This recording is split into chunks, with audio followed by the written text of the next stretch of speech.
Good morning student. Reality first year में teaching और maths में आपके टॉपिक चल रहा था प्राथमिक स्तर पर गणित शिक्षण के विशिष्ट उद्देश्य। आज ये आपका टॉपिक थर्ड डे है, जिसका मतलब एक तरह से तीसरा पार्ट चलेगा। पहला मैंने आपको ज्ञानात्मक करवा दिया था, अबोधात्मक करवा दिया, कौशलात्मक करवा दिया था। ज्ञान को सबसे पहले बच्चों को ज्ञान दिया जाता है, जो ज्ञान दिया जाता है बस बच्चे उसका अवबोध करते हैं, और जो अवबोध दिया जाता है बच्चे उससे अपने रूप में क्या करते हैं, रेखा चित्र के माध्यम से प्रेजेंट करते हैं। अब इसके आगे जो उद्देश्य है फोर्थ नंबर का, वो ये उद्देश्य है ज्ञानोपयोगी उद्देश्य, कि हमने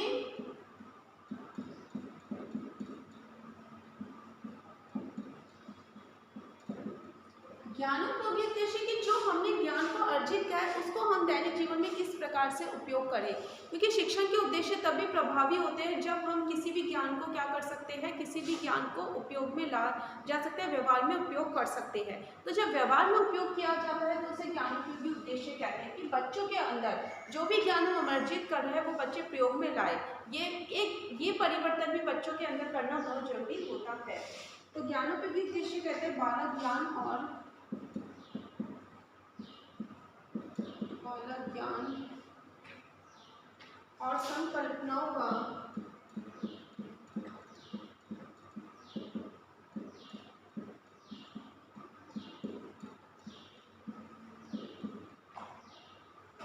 उपयोग समस्याओं के नवीन परिस्थितियों में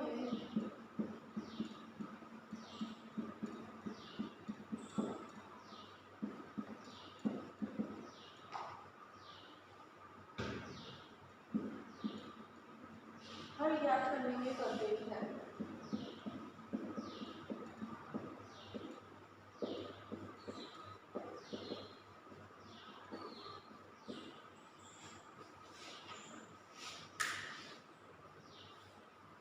देखो, बालक ज्ञान और संकल्पनाओं का उपयोग समस्याओं के हल ज्ञात करने में करते हैं। कोई भी जटिल से जटिल समस्या उनके पास आती है तो उससे नवीन परिस्थिति में उसको हल करने की कोशिश करते हैं। अब इसके अंदर कौन कौन से निर्धारित किए गए परिवर्तन, तो पहला है कि समस्या को विश्लेषण कर सकेगा।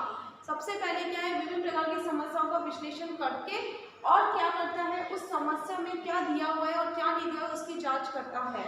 फिर देखा जाता है कि समस्या में दिए हुए तथ्य परस्पर संबंध स्थापित कर सकता है, अंतर कर सकता है, सूत्रों का चयन कर सकता है, विभिन्न प्रकार के सूत्रों के माध्यम से चीज को क्या कर सकता है, हल कर सकता है, और समस्या को आत्मविश्वास के साथ हल करता है। क्योंकि ये देखा जाता है कि उसने जो भी तथ्य को ग्रहण किया है वो किस प्रकार उपयोग में ले रहा है, तो अपने अकॉर्डिंग उसके सारे सूत्र और नियमों को जब उसे ज्ञान हो जाता है तो उसे उपयोग में लेता है, जटिल से जटिल समस्याओं को क्या कर सकता है, इस इक्वल में हल करता है। मतलब औसत का सूत्र जैसे है, तो औसत के सूत्र से कक्षा की ऊंचाई, बच्चों की ऊंचाई, एवरेज वगैरह निकाल सकता है, या क्रय मूल्य विक्रय मूल्य के आधार पर ये देख सकता है कि सामान उसे बेचा और क्रय किया, उससे कितना प्रॉफिट कमाया, कितनी लॉसेस हुई है। तो इसके बारे में ओवरऑल सारी की सारी जो क्राइटेरिया होता है जो हम अपने यूटिलाइज करते हैं दैनिक जीवन में, वो सारा किसके अंदर आ जाता है, ज्ञानोपयोगी उद्देश्य में आ जाता है।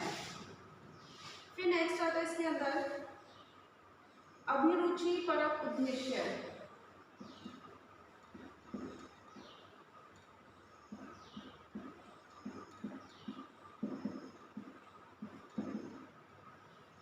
इसके अंदर आता है छात्रों में गणित विषय में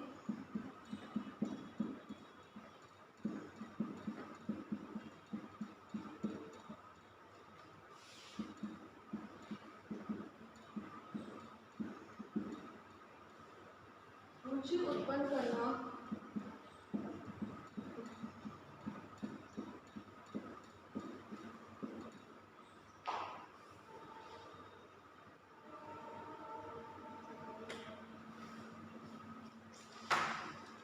कठिन प्रश्नों को हल करने में रुचि,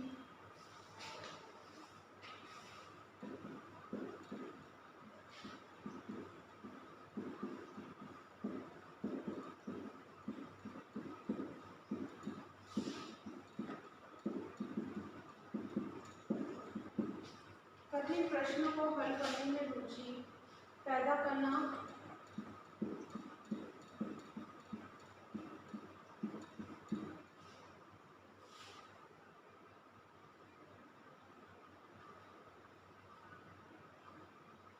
खोजों के प्रति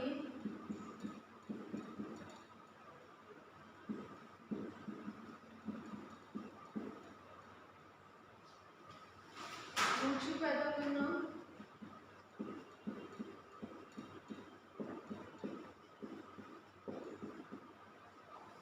आकृतियां खींचने व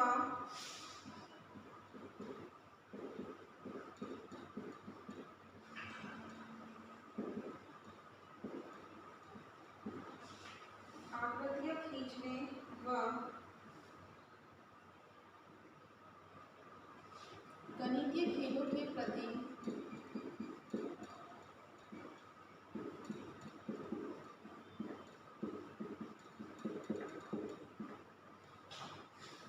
रुचि उत्पन्न करना भी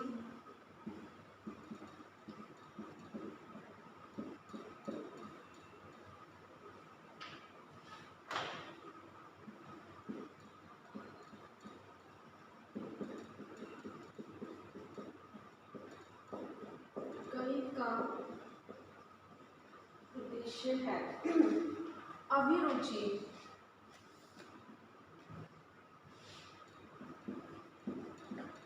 अभिरुचि परक उद्देश्य। अभिरुचि ये होता है कि जब बच्चों को सारी की सारी नॉलेज हो जाती है तो हम ये देखते हैं कि बच्चे उन्हीं चीज़ों का उपयोग करते हैं जिसमें उनको इंटरेस्ट होता है। अब इंटरेस्ट को पैदा करने के लिए, रुचि को प्रेरित करने के लिए, रुचि को जागृत करने के लिए गणित शिक्षण के उद्देश्य को निर्धारित किया गया है। तो गणित शिक्षण का एक उद्देश्य है कि बच्चों में गणित शिक्षण के प्रति रुचि उत्पन्न करना। अब बच्चों में गणित शिक्षण के प्रति रुचि तभी उत्पन्न होगी जब छात्रों में गणित विषय में रुचि उत्पन्न करना एक उद्देश्य है। विद्यार्थी जब उसमें इंटरेस्ट लेंगे, रुचि लेंगे, तब वे कठिन प्रश्नों को हल करने में रुचि कर सकते हैं।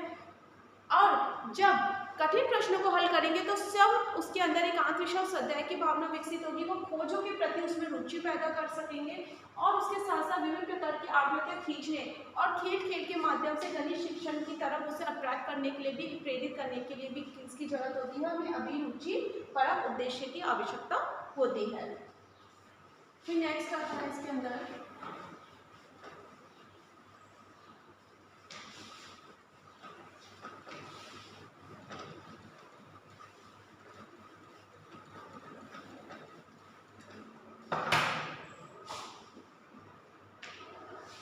अभिव्यक्त्यात्मक उद्देश्य।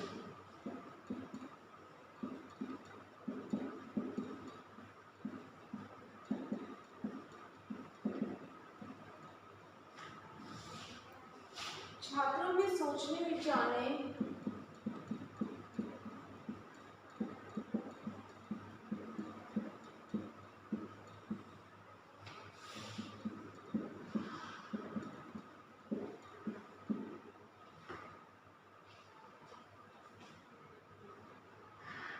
सही निर्णय लेने,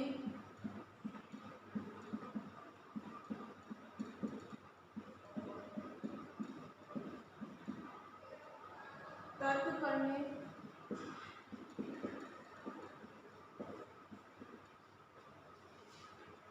विषय अमृतता की आदत का निर्माण करना, विचारों की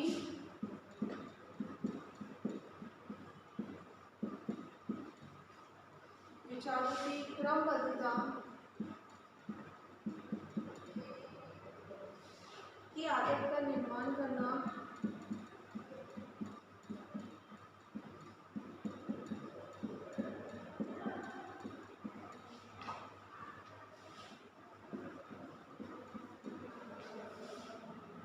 तर्क संगत विधि से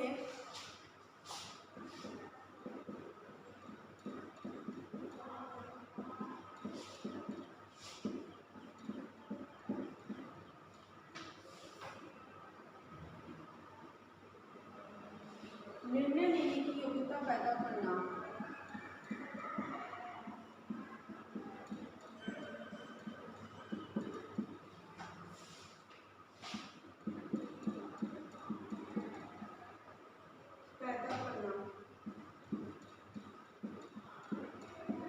अब बच्चों के अंदर ऊपर उपयुक्त 5 उद्देश्य जब पूरे होते हैं तो बच्चों का एटीट्यूड, जो बच्चों का एप्टीट्यूड देखा जाता है वो किस तरह का देखा जाता है कि बच्चों में उस मतलब एक तरह से उस कंटेंट के प्रति सोचने विचारने की क्षमता पैदा की जाती है। बच्चे सही निर्णय लेने में तत्पर होते हैं, तर्क और चिंतन शक्ति का विकास करते हैं। तो ओवरऑल हम देखा जाता है कि बच्चों के अंदर विभिन्न प्रकार के कौशलों का विकास किसके माध्यम से होता है, अभिव्यक्ति उद्देश्य के माध्यम से किया जाता है। ये आप लिख सकते हैं प्राथमिक स्तर पर विशिष्ट उद्देश्य थे खनिज शिक्षण के। अब आपका गृह कार्य है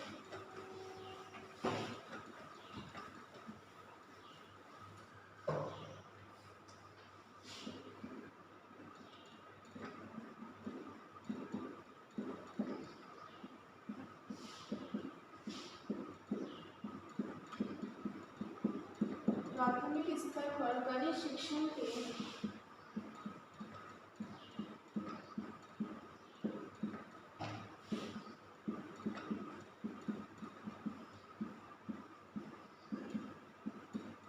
विशिष्ट उद्देश्य बताइए। ठीक है, घर पे रहिए, सुरक्षित रहिए। Thank you.